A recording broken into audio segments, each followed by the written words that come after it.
Podemos dar início? Boa tarde, senhoras e senhores deputados. Vamos dar início à audição. Começo por cumprimentar a doutora Maria Inês Amaro, diretora do Departamento de Desenvolvimento Social, a doutora Susana Amorim, chefe do setor de adoção e apadrinhamento civil, e a doutora Jacqueline Barreto, técnica do CAAC-DDS. É como está aqui. Agradecemos a disponibilidade por estarem aqui connosco. A todos os que estão presentes, os senhores deputados, e porque também temos deputados por videoconferência, agradeço a presença. Esta audição tem a ver com um requerimento que foi feito pelo Bloco de Esquerda à Subcomissão de Igualdade.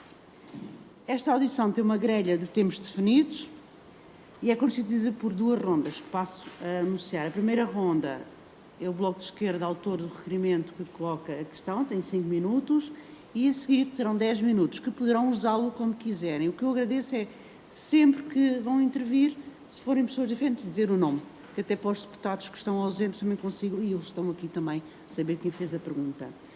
Depois desta segunda ronda, desta ronda, temos uma segunda ronda, em que cada partido, por ordem, PS, PSD, etc., Bloco de Esquerda, PCP, e os que estiverem presentes por videoconferência, farão 4 minutos de perguntas e as senhoras depois, no fim, terão 20 minutos para responder a todas as questões colocadas, também da ordem que assim o entenderem.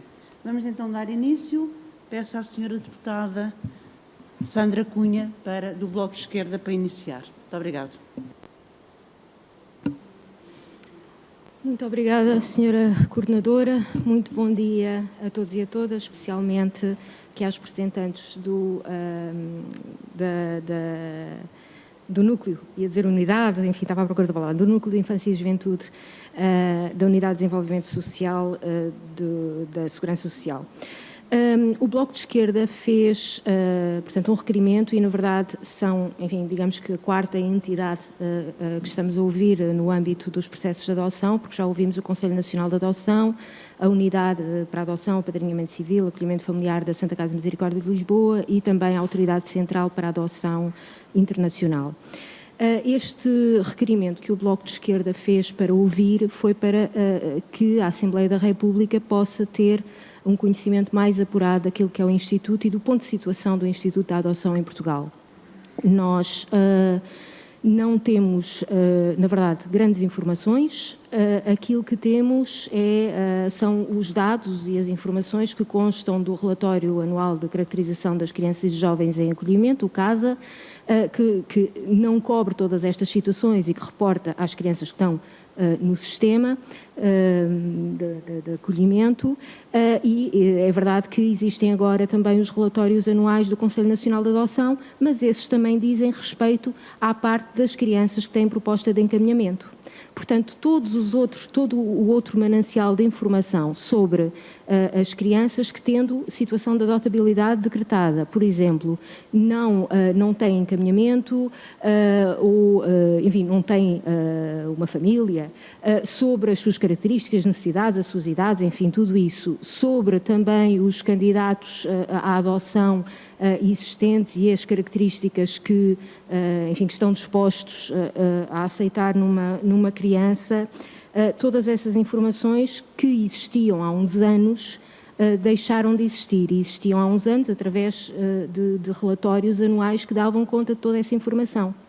Ora, em 2015, o regime jurídico do processo de adoção o regime jurídico da adoção foi alterado e no seu artigo 8º é expressamente dito, e portanto a intenção do legislador com isto foi precisamente ter uma radiografia, um conhecimento mais aprofundado daquilo que é o Instituto da Adoção em Portugal, que acabou por não acontecer.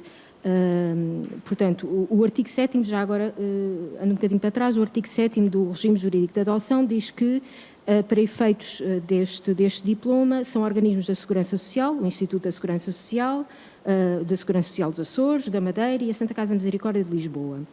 E no artigo 8º, relativo às competências, na sua a linha M, portanto, depois de elencar todas as competências de caracterização das crianças em situação de adotabilidade, dos candidatos, enfim, do encaminhamento, do período de pré-adoção, todo esse trabalho que é a competência destes organismos, a linha M diz claramente elaborar e publicar anualmente relatório de onde constem informações e conclusões sobre as atribuições referidas nas alíneas anteriores. Ora, desde 2015 não nos chega nem encontramos publicado nenhum relatório com informações. Portanto, a Assembleia da República, para poder acompanhar aquilo que é a evolução. Nós sabemos, obviamente, todas nós já vamos sabendo quais são os problemas, que crianças é que não encontram famílias, porquê, as fratrias, os problemas de saúde, a idade, enfim, conhecemos todas essas situações, mas a verdade é que todo o Instituto da Adoção também não é estanque e é uma realidade dinâmica, as próprias características das crianças que vão entrando no sistema de acolhimento vão mudando ao longo dos tempos e, portanto, essa informação é importante que a Assembleia da República tenha conhecimento dela para poder ir acompanhando até a aplicação da lei e se ela está a obter os resultados esperados e os resultados a que se propunha. Portanto, basicamente, aquilo que nós queríamos saber é onde é que estão esses relatórios que estão previstos na lei desde 2015, portanto, a partir daí para a frente seria esperado que eles existissem, nós não os conseguimos encontrar, ninguém aqui publicados, nem os recebemos na Assembleia da República. Enfim, que nos falassem um bocadinho sobre a situação neste momento, de quantas crianças estão em situação de adotabilidade, mas que estão em lista de espera porque não encontram candidatos, e depois tenho mais perguntas, mas como estou a chegar ao final, agora é assim um panorama geral do Instituto da Adoção, depois na segunda intervenção farei perguntas mais concretas. Muito obrigada. Muito obrigada, Sra. Deputada, muito agradeço o cumprimento do tempo, e passo agora ao Núcleo de Infância e Juventude da Unidade de Desenvolvimento Social do Instituto da Segurança Social.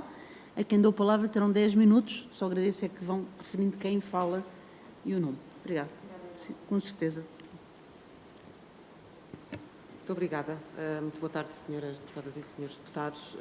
Antes de mais, gostaria de dizer que é para nós um gosto a oportunidade de, mais uma vez, podermos aqui estar para falar do Instituto da Adoção, na medida em que nós, que temos uma perspectiva técnica, que trabalhamos tecnicamente sobre estas matérias, temos todo o interesse e todo o gosto em partilhar informação sobre aquilo que é o nosso trabalho, as dificuldades que ele apresenta e aquilo que também têm sido as consecuções e a ultrapassagem de problemas que se têm verificado. Só por uma questão de rigor, portanto, nós somos, no Instituto de Segurança Social, o Departamento de Desenvolvimento Social, do qual eu sou diretora. Este departamento integra várias unidades, uma delas é a Unidade de Infância e Juventude, que por sua vez tem um setor da adoção e do apadrinhamento civil. E, portanto, temos aqui a doutora Susana Amorim, que é a chefe desse setor, da adoção e apadrinhamento civil, e a doutora Jacqueline Barreto, que é técnica dentro deste setor.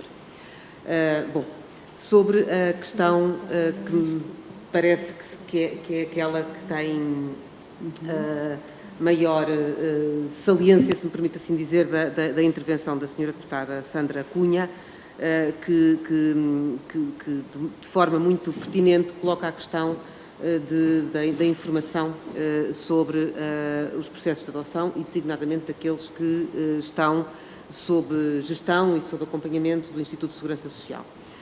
Cabe também aqui dizer que a adoção em Portugal, portanto, como bem referiu, é acompanhada e gerida por 4 organismos de segurança social. O Instituto de Segurança Social que faz todo este trabalho no território nacional continental, com exceção de Lisboa, neste momento no T3. A Santa Casa da Misericórdia de Lisboa, que sempre fez dentro da cidade de Lisboa e está agora a integrar competências na zona de Lisboa, na região de Lisboa, no T3. o Instituto de Segurança Social da Região Autónoma dos Açores e o Instituto de Segurança Social da Região Autónoma da Madeira. Estes 4 organismos de segurança social, a partir de 2015 e por via da criação do Conselho Nacional de Adoção, passam a ter uma atuação integrada e articulada porque se encontram neste Conselho Nacional para a Adoção. E depois temos a Autoridade Central para a Adoção Internacional, que está integrada exatamente neste departamento do Instituto de Segurança Social. Isto também para ser claro, porque é que muitas vezes as caras e as pessoas também se repetem, porque há este sistema que está assim organizado. Cabe também ao Instituto da Segurança Social gerir a base de dados global que contempla candidatos e crianças em situação de adotabilidade. Nesse sentido, e até 2015, o Instituto de Segurança Social foi produzindo relatórios sobre a atividade da adoção e do Instituto da Adoção em Portugal. A partir de 2015, com a criação do Conselho Nacional da Adoção, houve um entendimento generalizado que se este Conselho iria produzir um relatório que, no fundo, coligia a atividade dos 4 organismos de segurança social, isto dispensaria a apresentação de um relatório por cada um dos organismos de per si. Bem sei que não é isto que está estipulado na linha M que citou, mas foi um entendimento que fez caminho. Chegados a 2020, é hoje também para nós que trabalhamos com a adoção, claro que o relatório do Conselho Nacional para a Adoção é insuficiente para dar conta de todas as matérias, designadamente aquelas que estão para além da adoção, como é o caso do apadrinhamento civil, e também todas as matérias que têm a ver, justamente como referiu, com as crianças que não entram ainda no circuito, se me permite assim colocar, da adoção. E, portanto, estamos também aqui a fazer um caminho, que é um caminho também com a tutela, de perceber qual é a melhor forma de colocar uma informação mais sistemática, mais integrada e mais completa, com acesso generalizado e designadamente com acesso às senhoras e aos senhores deputados neste âmbito. Parecer-nos-ia até que poderia fazer sentido caminharmos no futuro para podermos ter um instrumento de reporte e de divulgação de informação que fosse, de certa forma, semelhante ao relatório CASA, sendo que o relatório CASA se debruça fundamentalmente sobre as crianças que estão em acolhimento residencial e podermos ter um instrumento semelhante sobre a questão de todas as outras crianças, no fundo, que têm, sobre as quais impende uma medida de promoção e proteção e, designadamente, aquelas que estão em situação de adotabilidade. Não obstante, o Instituto de Segurança Social tem, todos os anos, produzido os seus relatórios, monitorizado os seus dados e, fundamentalmente, procurado garantir que naquilo que está dependente do trabalho que o Instituto de Segurança Social desenvolve, os prazos se tornem cada vez mais diminutos, cada vez mais curtos. Portanto, designadamente, procurar que os candidatos tenham um tempo cada vez menor de espera, desde o momento em que apresentam a sua candidatura para serem pais ou mães adotantes, até ao momento em que entram em processo de formação e que entram em contacto com os serviços, e em que a sua aspiração também fica mais clara e que se pode iniciar um trabalho de tentativa de procurar uma criança que se adeque à pretensão apresentada, e temos feito também o caminho de procurar que estes trâmites processuais nunca redundem num tempo de espera de uma criança que possa estar em situação de adotabilidade e que a certa altura não encontra um pai ou uma mãe que possa adotar, porque processualmente as questões não estão definidas.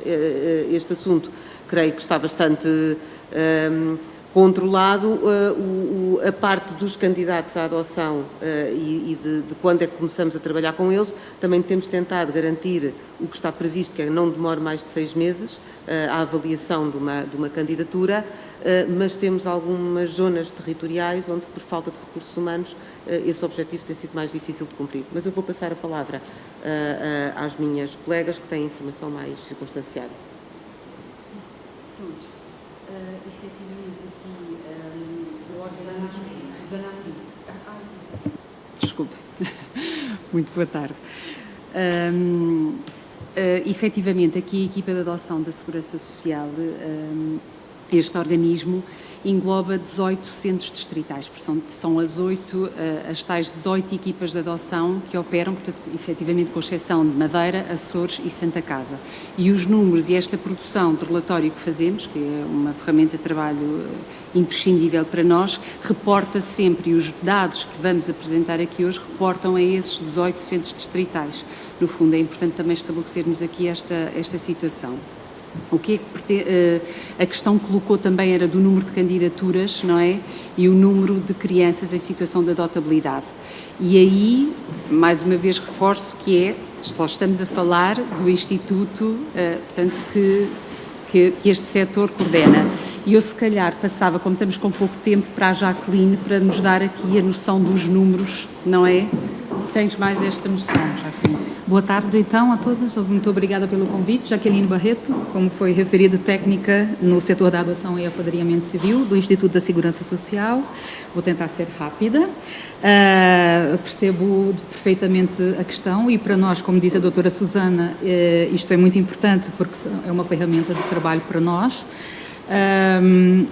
Vou referir, então, muito rapidamente, nós, as equipas de adoção do Instituto, a 31 de dezembro de 2019, tínhamos 183 crianças em situação de adotabilidade a aguardar proposta. E, relativamente aos candidatos, tínhamos, candidaturas, 1.437 candidaturas também a aguardar proposta, isto o retrato a 31 de dezembro de 2019. De todo modo, mesmo nós, neste momento, estando a produzir relatórios que se referem às equipas de adoção do ICP, nós também produzimos anualmente um quadro síntese das características das crianças em situação de adotabilidade, não é? Das candidaturas e das pretensões dos candidatos a aguardar proposta, sempre a 31 de dezembro, e podem reparar que no ano passado, em 2018, o relatório do CNA contempla esses dados, portanto, eles estão em anexo, não é? Este ano ainda não foram divulgados porque o relatório ainda também não está concluído, há aqui dificuldades também devido às vicissitudes da pandemia, estamos um pouco mais atrasados. De todo modo, em termos nacionais, nós podemos apontar em 2019 para alguns dados ainda provisórios e a confirmar, para cerca de 246 crianças a aguardar proposta e 1.743 candidaturas. Aquilo que nós notamos, como referiu há pouco, que as características das crianças vão mudando, um pouco, mas há aqui alguma estabilidade, não é? De ano para ano, pelo menos, temos trabalhado esses dados e temos verificado que há linhas que não se alteram muito. Por exemplo, o número de candidaturas a aguardar proposta é cerca de 7 vezes maior do que o número de crianças em situação de adotabilidade. 70% das pretensões dos candidatos estão voltadas para crianças de 0 a 3 anos, também é um pouco sabido, enquanto que as crianças neste grupo etário são aproximadamente 18% do total das crianças. Por outro lado, crianças com 7 anos ou mais são cerca de 66%, enquanto que as pretensões dos candidatos para esses respectivos grupos etários somam cerca de 6%. Nós sabemos que outros fatores condicionam também o encaminhamento das crianças para as famílias, não é? Como também aqui já foi falado, a pertença a fratrias, a situação de saúde, a existência ou não de indicadores de... Vamos ter que terminar. Ok, de indicadores de deficiência. Então, mas só mais esses 2 dados, só 1/4 das pretensões dos candidatos estava direcionada para a adoção de irmãos, não é?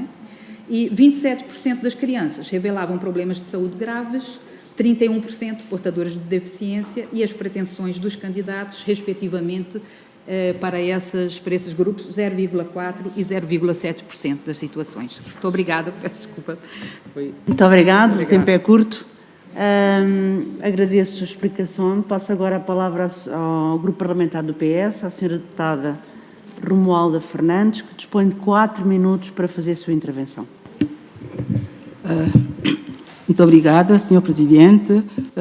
Quero começar por agradecer as informações iniciais que o Departamento de Desenvolvimento Social, da Segurança Social, nos acaba de apresentar e ir diretamente à minha questão principal.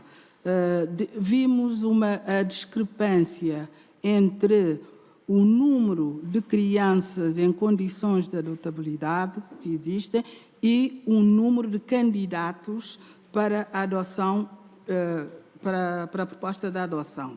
Portanto, nós sabemos que é uma tendência generalizada, não só aqui em Portugal, mas também na Europa, o decréscimo da adoção. O perfil das crianças e jovens para a adoção, no que se refere à faixa etária, como nos referiram, também se alterou. Situam-se em escalões etárias entre adolescentes e pré-adolescentes e são tornam cada vez mais difícil o processo da adoção.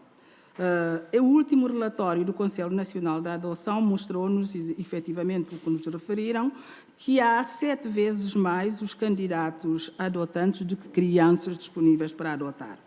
A questão que eu gostaria que me esclarecessem é se, de acordo com esta alteração no perfil das crianças e jovens para a adoção, se esse perfil afeta o próprio processo, aliás, em que medida afeta o próprio processo da adoção. E a segunda questão é se não consideram que o facto de o sistema jurídico de proteção de infância e juventude, que, conforme o nosso Sistema Nacional de Acolhimento de Jovens, nomeadamente o facto de existirem mecanismos que podem ser acionados antes de chegarmos à adoção propriamente dita, pode também ser um fator que concorre para essa diminuição de crianças adotadas. Ou seja, até que ponto o facto de não ser a primeira alternativa à adoção, estou-me a referir neste caso ao apadrinhamento civil, que eu gostava também se nos pudessem fornecer um número de famílias de acolhimento e casas de acolhimento, gostava de saber se todo este conjunto de fatores têm influência no resultado que nós temos da adoção, que é ínfima, independentemente de que nos falta saber sobre exatamente estas crianças que ficam por adotar, tendo efetivamente em consideração que a procura dirige-se mais para uma determinada faixa etária e a disponibilidade que temos concentra-se numa faixa etária que não é procurada. Muito obrigada. Obrigada, Sra. Deputada Romualda Fernandes, pelas perguntas que foram feitas. Dou agora a palavra ao Grupo Parlamentar do PSD, Sra. Deputada Emília Cerqueira.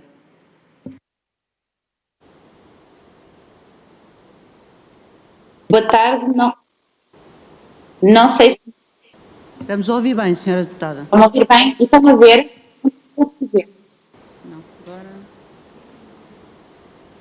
A ver, sim, a falar. Vamos começar, então? Boa tarde.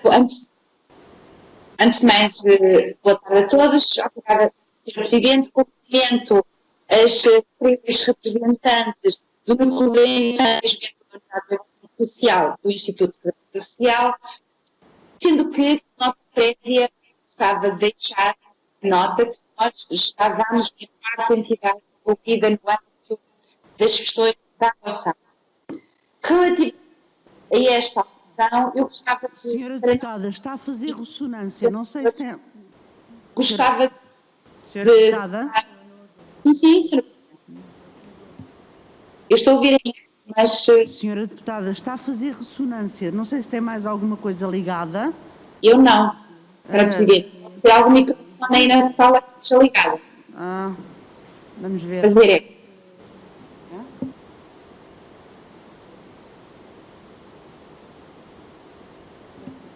Acho que a sua internet, como está muito longe de Lisboa, não funciona.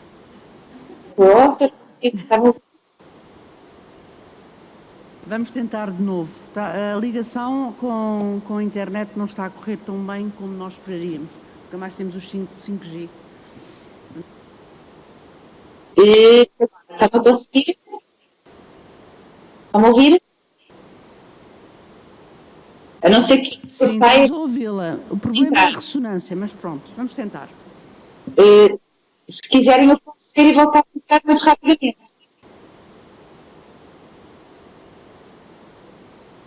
Pode continuar, senhora deputada. Não, agora desligou. Está bem.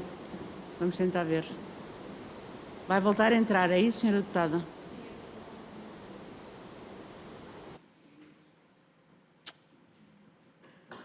Está muito longe. Estão a ouvir? Sim. Estamos a ouvi-la muito bem. Obrigada. Eu, entretanto, sei voltei cá e, portanto, me permitir aqui que iria iniciar a atenção como soluções, espero. Espera-se. Senhora deputada Elsa Paes, espera um bocadinho, que nós temos isso. E se mudar de local? Pode ser aí uma interferência. Veja, por favor, a senhora deputada. Eu estou com uma ligação da iFact à Cunha, apesar de ser a província. Olha, está bom, aí estava bom. Desculpe, quer que eu fique em pé? Sim.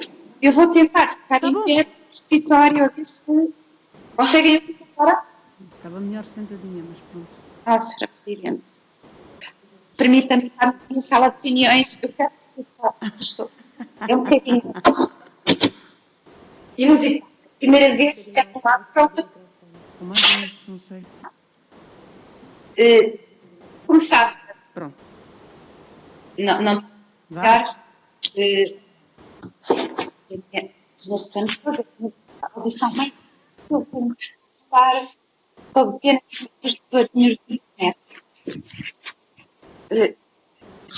Se não era meu agora e bem que esta estando naturalmente representante do Instituto e nota, como dizia, que esta é uma das é a quarta questão que fazemos no âmbito desta matéria. Portanto, já algumas pistas nos foram dadas relativamente à adoção cultural. No entanto, há duas outras notas que eu ainda gostaria aqui de deixar e quero contribuir para o maior esclarecimento daquela que é a da adoção em Portugal, nomeadamente um lamento de deixar, que é a falta de educação. Eu percebo que está um acordo. Senhora deputada, não se consegue perceber porque fala um pouco, corta. Vamos passar a uma outra deputada, se não vá, e vamos tentar ver com os serviços o que é que nós podemos fazer, está bem? Porque não conseguimos perceber o encadeamento da pergunta. Ok, está bem.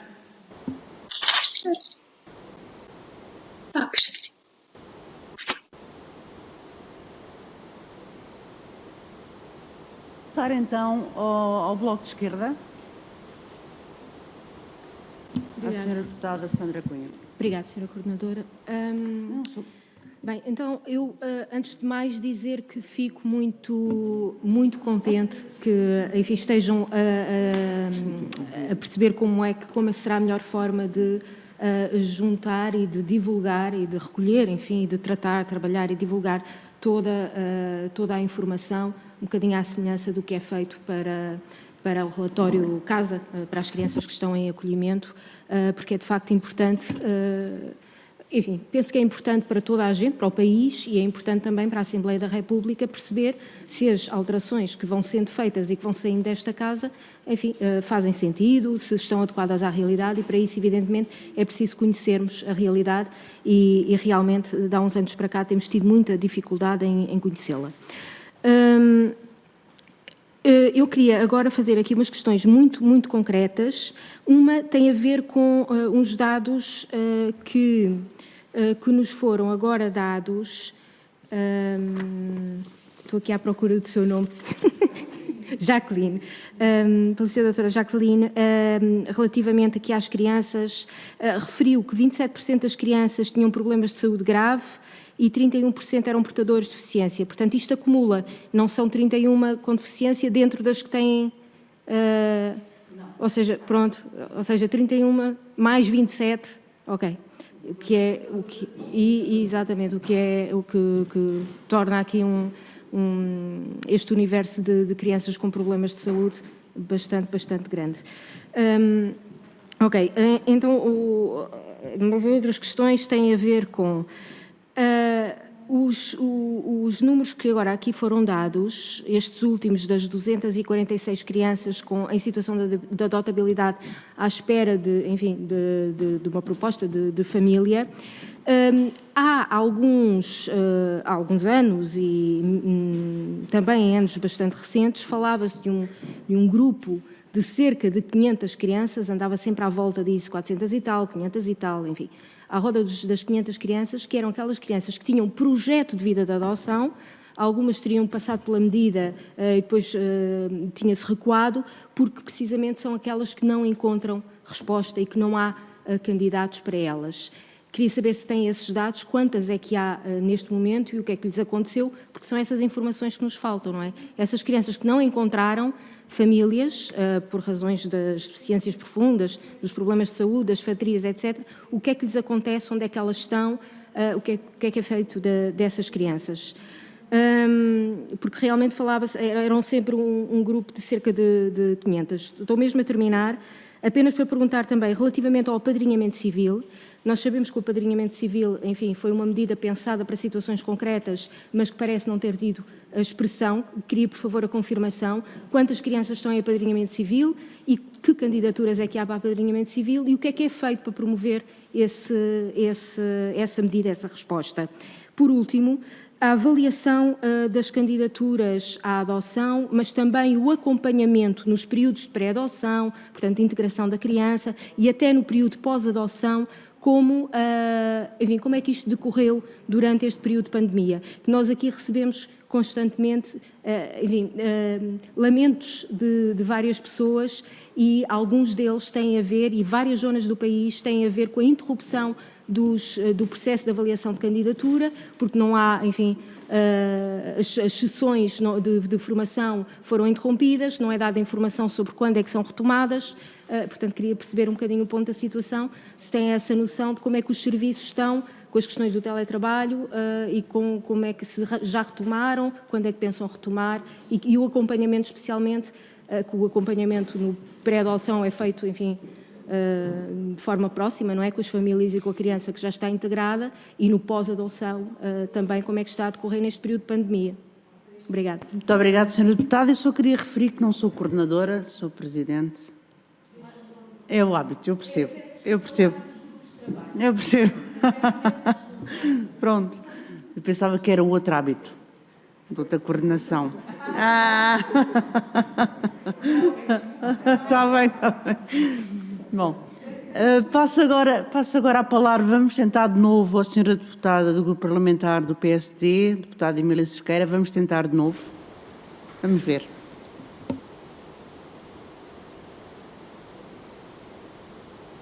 Pode iniciar. Agora ficou.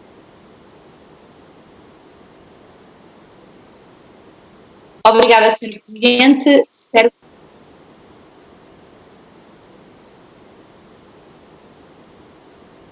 os representantes do núcleo da infância e juventude da Unidade de Desenvolvimento Social do Instituto Nacional.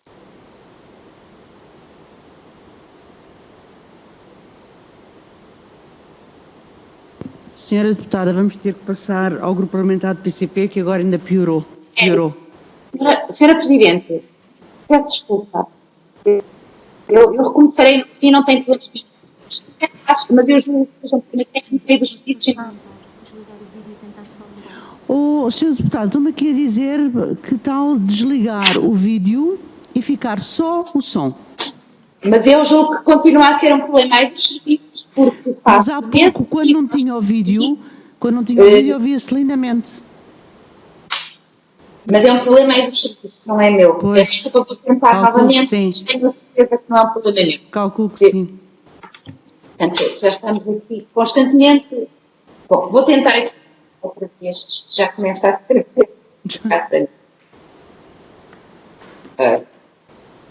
Mas faça o que eu já entrei. Está bem. Então a palavra à senhora deputada do PCP, do grupo parlamentar do PCP, senhora deputada Alma Rivera. Obrigada, senhora Presidente. Antes de mais, cumprimentar as nossas convidadas. Muito obrigada por estarem aqui, pela vossa disponibilidade e por esclarecimentos que já nos prestaram. E eu, de facto, tinha questões muito simples, até tendo em conta aquilo que foi colocado e também as perguntas que já me antecederam. E, em primeiro lugar, importava-nos compreender quais são, de facto, as principais dificuldades encontradas nesta adequação entre passando da expressão oferta e a procura, não é? Passando muito a expressão. E se, de facto, ao nível do enquadramento legal, tendo em conta as alterações introduzidas, se há algum aspecto que nos compita neste momento alterar e que pudesse facilitar, ou se temos necessidades ao nível da adequação dos meios da própria unidade e se essa também é uma questão no vosso trabalho.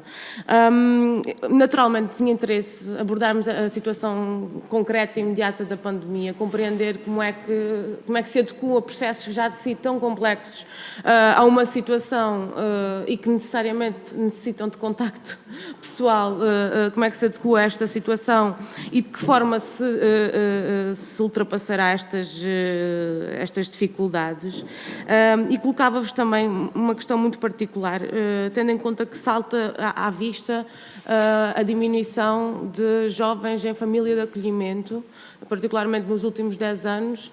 A que é que isso se deve, ou se há uma explicação linear, ou se ela é multifatorial? Obrigada. Muito obrigada, senhora deputada. Passamos agora à senhora deputada não inscrita, que não vai estar presencialmente porque está com um problema também de ligação, mas enviou as perguntas que eu irei ler e fazer, certo?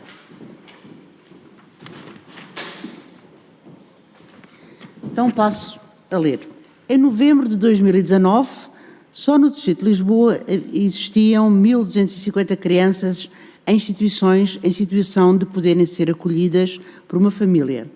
Sabem quantas destas crianças foram acolhidas ou desinstitucionalizadas até ao momento? 1.250, quais é que foram acolhidas e quais é que saíram das instituições? Segunda pergunta, no que respeita ao enquadramento do Covid-19, que alterações significativas houve no que respeita ao processo de apadrinhamento civil? Grata. Não sei se querem que eu repita alguma coisa mais. A segunda, no que respeita ao enquadramento do Covid-19, que alterações significativas houve no que respeita ao processo de apadrinhamento civil?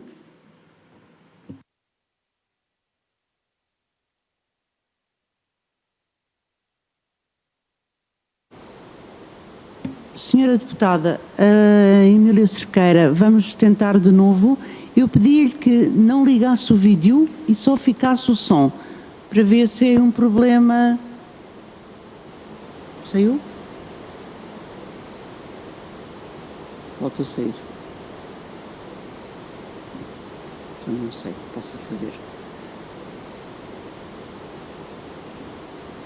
Não há nenhuma resposta da parte. Então, vamos avançar, pode ser que ela, entretanto, consiga entrar. vamos avançar. Neste momento temos 4, 8, 12, 16 minutos, está bem? 16 minutos. Isso, Bom, muito obrigada pelas questões. Eu vou procurar fazer referência aqui a algumas questões mais genéricas e depois passarei às minhas colegas que poderão ter uma informação mais circunstanciada com dados. Começando pela intervenção da senhora deputada, que coloca em que medida o nosso sistema de promoção e proteção tem impacto na forma como, no fundo, o Instituto da Adoção tem maior ou menor sucesso. Eu penso que é importante salientar que há um grande princípio que o nosso sistema de promoção e proteção segue, que é o princípio do superior interesse da criança. E este superior interesse da criança é lido no nosso contexto sociopolítico como um interesse que passa muito pela preservação dos laços familiares. Tendo nós um Instituto da Adoção que tem um pressuposto, que é um pressuposto que tem vindo a ser cada vez mais discutido e cada vez mais flexibilizado, se me permitem a expressão, mas um pressuposto de ruptura com os laços familiares de origem, ele apresenta-se no nosso sistema como uma medida de último recurso, não é? Quando foram sendo esgotados ao longo do caminho todas as possibilidades de encontrar um projeto de vida para aquela criança ou para aquele jovem que pudesse passar pela reconstituição dos laços com a família biológica. Digamos que depois da adoção, a única coisa que nos aparece é a permanência em lar de infância e juventude e, portanto, deixar de haver um projeto para aquele jovem que passe ou pela família de origem ou pela família ou por uma eventual família que se pudesse vir a constituir. Desse ponto de vista, portanto, o que resulta daqui é que, efetivamente, o tempo da criança vai avançando, procurando-se mobilizar todos os dispositivos do sistema de promoção e proteção antes de se decidir por uma adoção. Esta situação só é contrariada quando há uma própria desistência da parentalidade, não é? E quando temos a mãe ou o pai a assumirem que não querem, por alguma razão, aquela criança. E em que aí aparecem os casos, ou por alguma razão não existem estas pessoas, e aparecem os casos de crianças muito pequeninas em situação de adotabilidade, algumas até, como sabemos, podem nem sair do hospital, não é? E não passam sequer por uma medida de acolhimento de outro nível. Isto também faz com que as crianças que vão ficando em condições de adotabilidade sejam crianças que muitas vezes chegam a esta condição depois de já terem vivências de institucionalização, depois de terem vivências falhadas de regresso à família e, portanto, em que há um conjunto de situações traumáticas que não raras vezes vão desembocar em situações que vamos poder chamar de problemas de desenvolvimento ou até mesmo de saúde mental e que as colocam ainda com uma probabilidade menor de encontrarem candidatos que estejam disponíveis para a sua adoção. E, portanto, no fundo, o problema de base acaba por ser este, de nós termos um conjunto de candidatos que até é alargado, mas que, maioritariamente, como vimos, cerca de 70%, se dirige a um ideal de criança a ser adotada, que é um ideal de criança pequenina, ainda bebê, muitas vezes sem problemas de saúde, que não corresponde de todo ao universo de crianças em situação de adotabilidade. E, portanto, é este o constrangimento que temos. Não sei se nós podemos dizer que temos uma diminuição do número de crianças em situação de adotabilidade. O que tem acontecido é que, ao longo do tempo, nós também temos vindo a ter uma capacidade de fazer um apuramento cada vez mais fino e rigoroso dos dados, o que nos permite retirar das bases de dados e dos dados que são reportados uma série de problemas técnicos e que nos permitem dar um dado mais rigoroso. Mas a verdade também é que nós não temos, a não ser por um desencontro entre aquilo que é o desejo dos pais candidatos à adoção e aquilo que é o retrato das crianças em situação de adotabilidade, para além disso não temos tempos de espera e, portanto, as crianças, quando entram em situação de adotabilidade, rapidamente saem do sistema no pressuposto de que nós temos aqui uma coincidência entre a situação e as características da criança e aquilo que são a pretensão dos seus pais adotantes. Gostava de dizer, antes de passar a palavra, que sobre famílias de acolhimento e apadrinhamento, sobre apadrinhamento civil. Efetivamente é uma medida que está criada e é uma medida que carece de desenvolvimento, carece de investimento também técnico e de desenvolvimento. Aquilo que nós temos neste momento é um sistema em que, quando existe uma criança ou jovem em situação de poder ser apadrinhada, é uma situação que já está criada e depois há uma figura legal que enquadra essa situação. Já existe o padrinho ou a madrinha que pode acolher esta situação. E isto tem vindo, portanto, é uma situação real, factual, para a qual se encontra um enquadramento legal. E, efetivamente, pela forma como a medida tem sido construída, acaba por não ter um impacto no nosso sistema significativo e carece de ter um desenvolvimento técnico e de ter também um estímulo para poder ser mais significativa. Quanto às famílias de acolhimento, nós neste momento estamos num momento de transição de regime, digamos assim, das famílias de acolhimento. O enquadramento legal anterior persiste de facto, portanto nós temos um conjunto de 117, se não estou em erro, famílias de acolhimento que ainda está sob o enquadramento legal anterior, porque estamos aqui numa fase ainda de expectativa do regulamento do novo decreto-lei que nos permitirá avançar com maior investimento e maior força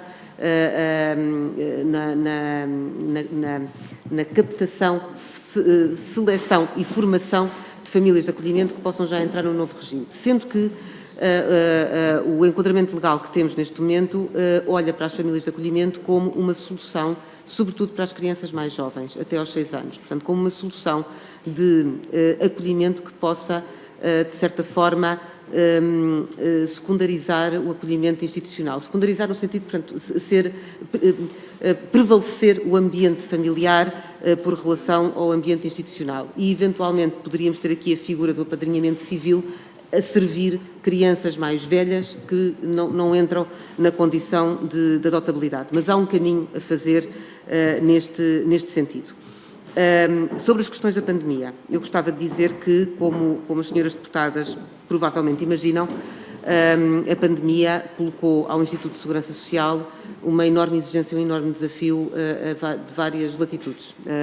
E foi preciso, em março, abril, e está a ser necessário agora, pensar e repensar um conjunto de abordagens e um conjunto de soluções que nunca tinham sido pensadas e nunca tinham sido colocadas em prática. Com o Instituto da Adoção, isto não foi uma exceção e, portanto, houve ali um momento, eu diria que o mês de março, princípios do mês de abril, foi um momento de paragem, um momento, eu diria, de congelamento, digamos assim, e depois foi preciso pensar como é que nós conseguiríamos chegar a um equilíbrio entre garantir a segurança de crianças e jovens, garantir a segurança de casas de acolhimento onde estas crianças e jovens estão, garantir a segurança de pais candidatos à adoção e a segurança dos técnicos e, ao mesmo tempo, não prejudicar aquilo que é o projeto futuro das crianças e jovens e aquilo também que é natural projeto de vida dos candidatos à adoção. E este equilíbrio é um equilíbrio muito difícil de fazer e, sobretudo, neste momento nós caminhamos com passos um pouco mais seguros, mas houve uma fase em que não era muito claro até que ponto, que EPIs, como, quanto tempo de quarentena, havia uma série de incertezas. Em todo o caso, nós produzimos uma série de orientações para as nossas equipas de adoção que tiveram este princípio, não pode parar. Portanto, temos que adequar, não podemos colocar em perigo, não podemos ter mensagens contraditórias, não podemos dizer que nas casas de acolhimento não pode haver saídas e entradas sem quarentenas e depois termos crianças a fazer visitas a pais candidatos à adoção, ou pelo menos temos que criar uma forma que isto seja possível, mas o processo não pode parar.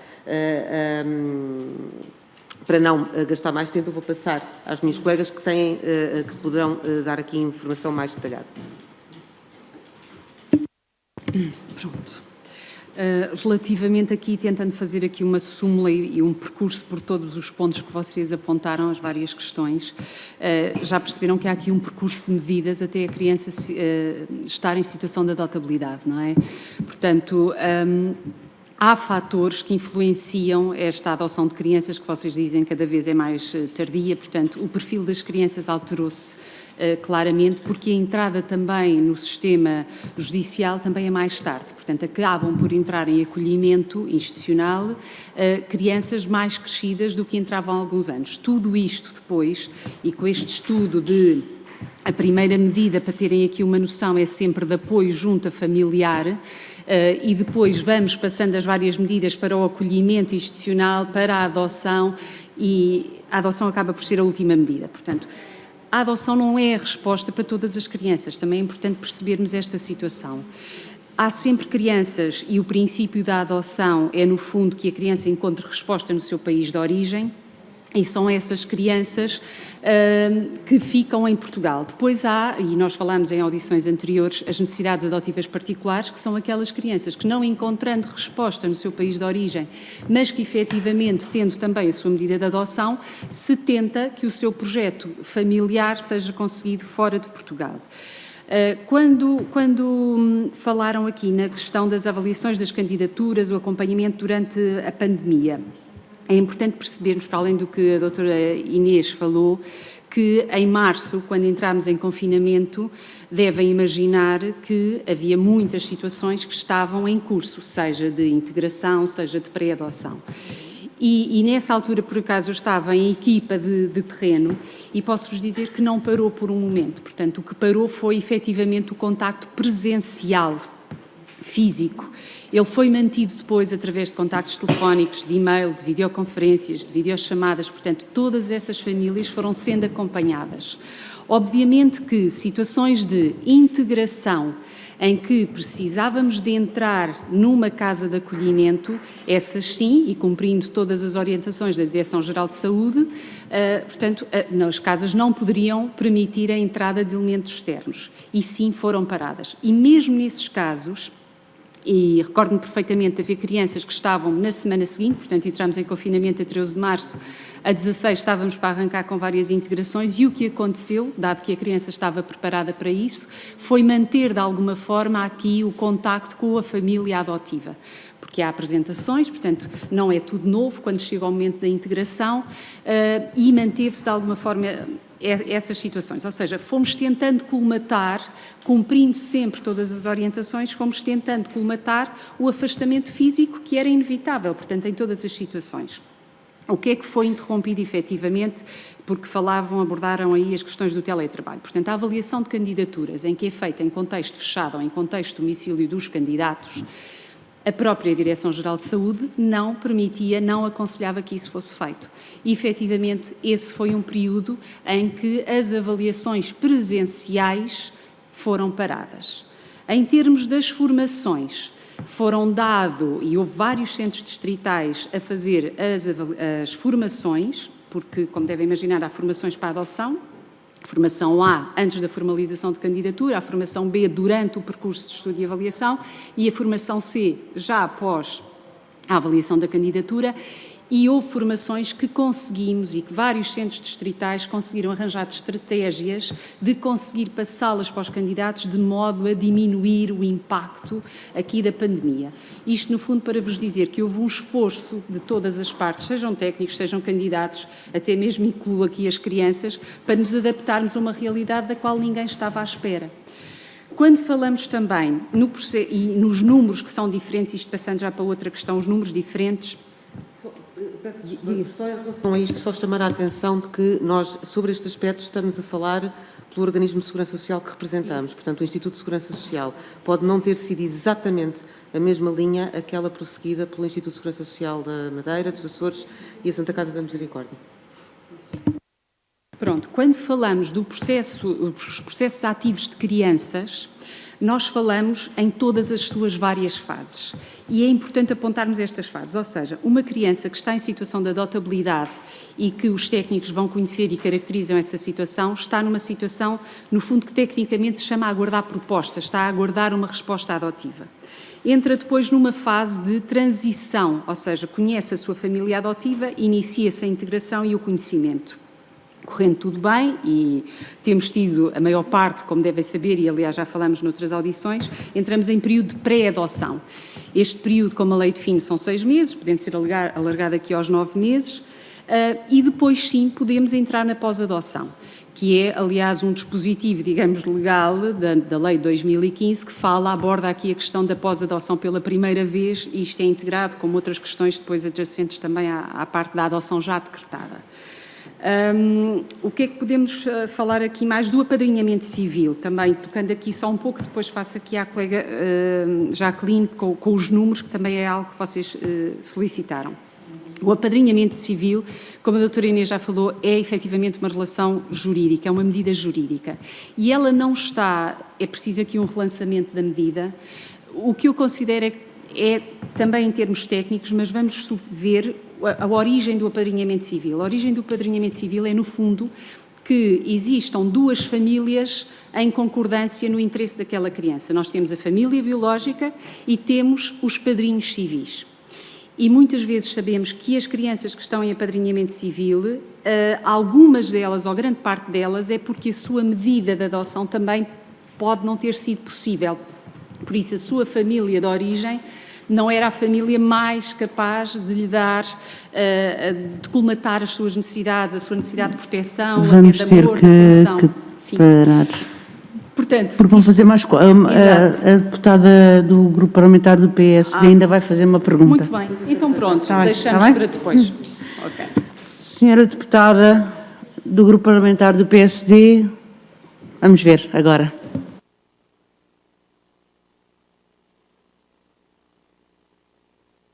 Boa tarde, espero que agora seja possível e que me estejam a ouvir.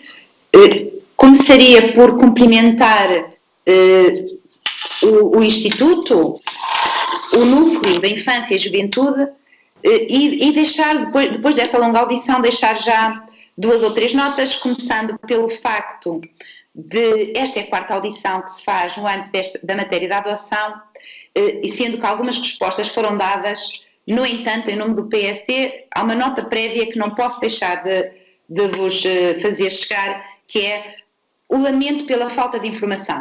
Ouvi com atenção quando referiram na fase inicial que acabaram por acordar na realização de um único relatório, feito aliás a partir do momento em que se criou o Instituto Nacional de Adoção, mas a verdade é que, malgrado essa decisão, sobre a qual não irei ser grandes considerações, a verdade é que os dados continuam a não ser muitos e continuamos com grandes dificuldades de conseguir avaliar o ponto de situação da adoção em Portugal e do apadrinhamento civil, exceto pelo relatório CASA, que pouco nos dá, e pelo relatório do Instituto Nacional de Adoção, mas que na verdade não nos dá uma série de informação que nos reportamos fundamental. Ia começar agora a minha intervenção pela questão do apadrinhamento civil. Falaram aqui na necessidade de um revisitamento, mas a verdade é que eu gostava que nos dessem algumas notas se este Instituto não foi, desde o início, um fracasso completo. Basta atentarmos aos números dos últimos relatórios, onde tínhamos 2 casos de apadrinhamento civil, portanto, a sua existência é absolutamente residual, para não dizer quase nula. E é uma das preocupações, porque o apadrinhamento civil funciona, no nosso entendimento, quase como uma última ratio para um projeto de vida destas crianças.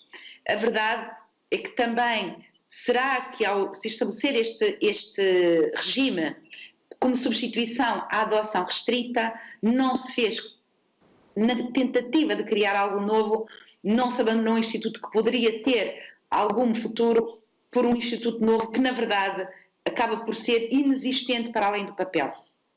Também, relativamente às adoções, gostava que nos dissesse, primeiro, se também tem os dados e quais são os dados que tem para além dos 18 distritos. Porque nós compreendemos e temos clara noção que o Instituto de Segurança Social faz a articulação dos 18 distritos, mas interessa-nos também que os números de Lisboa, Açores e Madeira nos possam ser articulados e tratados como um conjunto, apesar de não ser aquelas que são as instituições que fazem o contato imediato com as situações de adoção em Portugal.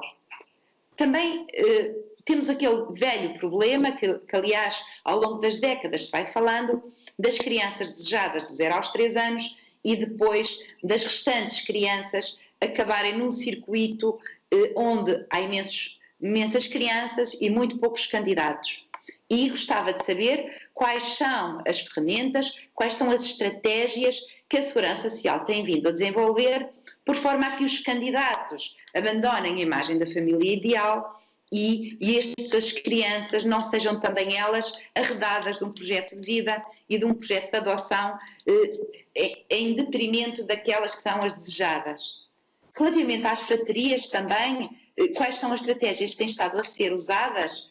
Porque as fraterias são situações muito especiais e todos nós sabemos, mas a verdade é que dentro do possível é fundamental que estas relações se mantenham e, portanto, qual é a estratégia que está a ser pensada ou se há alguma parte que o Parlamento, aliás, os grupos parlamentares possam revisitar por forma a agilizar estes processos onde seja possível manter estes laços familiares, mesmo num novo projeto de família que é o da adoção. Também já agora gostaria de que nos esclarecesse relativamente nestas faixas etárias que referiu, quais são as crianças desejadas também em termos de etnia, de questões de saúde, se há aqui uma escolha, uma primazia para crianças, nomeadamente em função da sua ascendência ou não, ou se todas elas, se a situação relativamente às faixas etárias em causa é igual independentemente da sua origem étnico-racial, digamos assim, porque em termos de igualdade parece-nos muito importante na não discriminação que se faça esta análise cuidada para ver se é necessário outro tipo de intervenção para que não haja crianças que pela sua origem ou cor de pele, no caso de assim ser, sejam preteridas nestes processos de adoção e assim sendo também de um projeto de vida construído e que todas as crianças têm direito. Relativamente à situação da Covid, que gostava de abordar aqui também, falaram aqui na vossa resposta que houve sempre contacto, se não físico, pelo menos...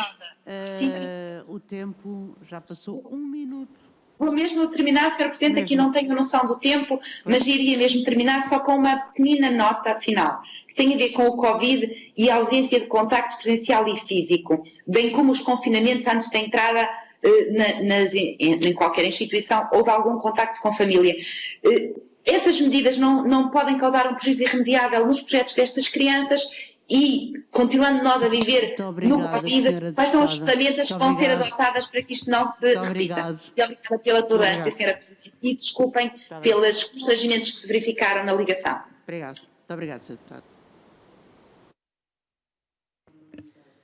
Eu vou ser muito breve para passar a palavra às minhas colegas, mas gostaria de salientar 2 aspectos. A questão que foi aqui colocada relativamente ao apadrinhamento civil e se não teríamos que assumir que ele é um fracasso desde o seu início e a questão da desconstrução da imagem de família ideal.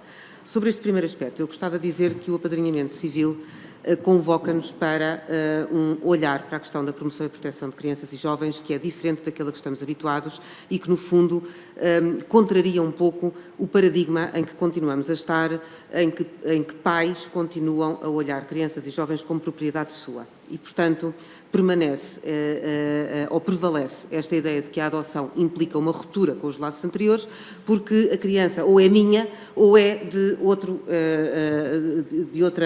outra pessoa. E o apadrinhamento civil convoca-nos e desafia-nos a pensar de maneira diferente e a pensar que há efetivamente situações em que pode haver até um vínculo emocional importante entre uma família biológica e uma criança, mas por alguma razão aquela família biológica não consegue corresponder às necessidades que a criança tem. E em que encontrar aqui um jogo em que não sujeitamos a criança também ao trauma da ruptura com um vínculo emocional que tem e afetivo e que pode ser muito importante, mas colocá-la num ambiente que é mais seguro e que corresponde melhor às suas necessidades, pode ser uma solução muito boa. Agora, isto implica muito mais do que um decreto-lei e muito mais até do que orientações técnicas. Implica mudarmos um pouco a nossa visão sobre estas matérias. Sobre a desconstrução da imagem de família ideal dos candidatos à adoção. Eu gostava só de dizer que é uma parte importante dos conteúdos da formação é trabalhar com os candidatos, no fundo, fazendo-os perceber que, pese embora o projeto de adoção seja um projeto fundamental e importante nas suas vidas, quando falamos de adoção, não se trata tanto deles, trata-se mais de pensar nas crianças e jovens em situação de adotabilidade e no seu projeto futuro.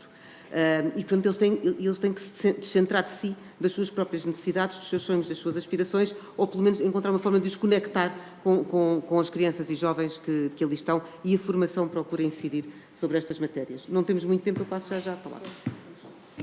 Vou ser muito, muito breve, porque falou-se da questão de como preparar os futuros candidatos para a adoção, no fundo, ou para outra medida ou outro projeto de resposta a uma criança. O Instituto, e aí sob as 4 formas, portanto Madeira, Açores, Santa Casa, promovemos desde 2009 ações para a parentalidade adotiva. Portanto, e nessas formações, cada vez caminhamos mais e apercebemos, temos vindo, isto tem sido uma construção também para todos, que é importante não nos focarmos só na resposta à adoção, mas tem muito interesse focarmos na resposta a apadrinhamento civil, agora na resposta a acolhimento familiar, porque todos nós somos diferentes e podemos ter diferentes projetos para a nossa vida.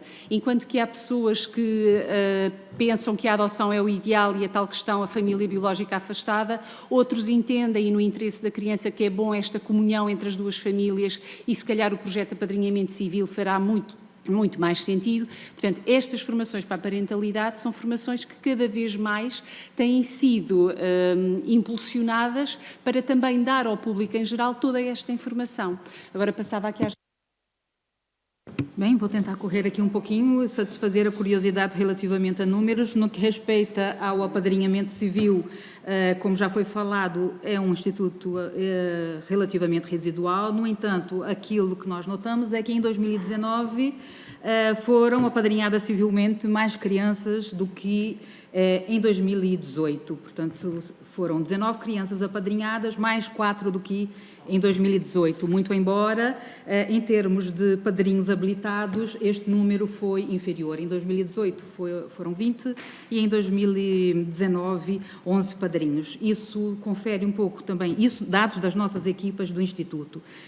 Confere com alguns dados do Ministério da Justiça, da DGPJ, em que 18.000 houve 15 compromissos de apadrinhamento e em 2019 22, a atualização a 29 de maio deste ano. Relativamente às questões números da pandemia, eu penso que nós efetivamente vamos conseguir fazer essa avaliação melhor no final do ano. No entanto, verificamos até pela própria atividade do CNA que, como já foi aqui referido, nada disso parou, não é? Nós, até este mês, tivemos cerca de 25 reuniões do Conselho Nacional para a Adoção, cerca de 120 propostas de criança e cerca de 150 crianças também para as quais foram feitas propostas. E tem mais números, mas ninguém quer me ouvir. Deixa-me saber os números. É mesmo muito Acabou, rápido. não é? Já não tenho tempo. É mesmo muito rápido, mas só para dizer. Mas só para dizer que... Sim. Mas que também não vamos aqui negar nem escamotear que a pandemia teve impactos sobre a adoção, como teve impactos em todas as dimensões da nossa vida. Como disseram as minhas colegas deputadas, todos os dados que tenham podem enviar para a subcomissão e nós passaremos, para nós também é muito útil, já que não existem relatórios, pelo menos que tenhamos os dados, não é? Desde 2015 não haver relatórios também é, mas pronto. Penso que se puderem enviar era ótimo para a sua comissão e nós iremos distribuir. Agradeço, damos por encerrado e agradeço ao Núcleo de Infância e Juventude da Unidade de Desenvolvimento Social do Instituto de Segurança Social, a doutora Maria Inês Amar, Susana Amorim, Jacqueline Barreto, pela vossa presença e pelo nos terem disponibilizado o que puderam disponibilizar neste curto espaço de tempo e damos por encerrada esta audição. Muito obrigada.